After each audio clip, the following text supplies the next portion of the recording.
Okay, YouTubers, we're doing a cable installation on the AMGO car lift. The instructions that come with it are garbage, and there's plenty of videos on installing this lift, but no way how to do it. So we're going to start on the power lift side. This is not the power lift side. So your first cable is going to hook up.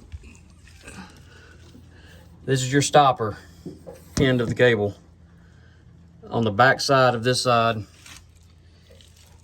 runs down,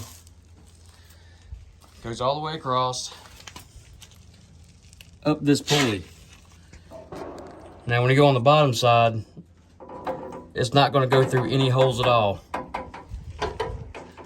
It shoots up the center, comes over that top pulley,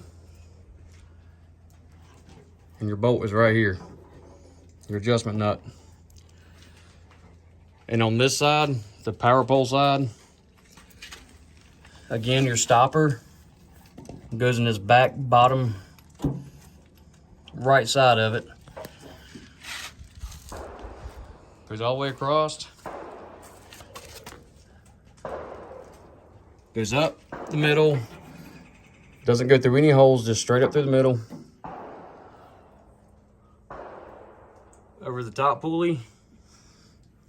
And your adjustment nut goes right here. It is that simple. Looking at the instructions, it looks like it crosses itself several times. But there it is.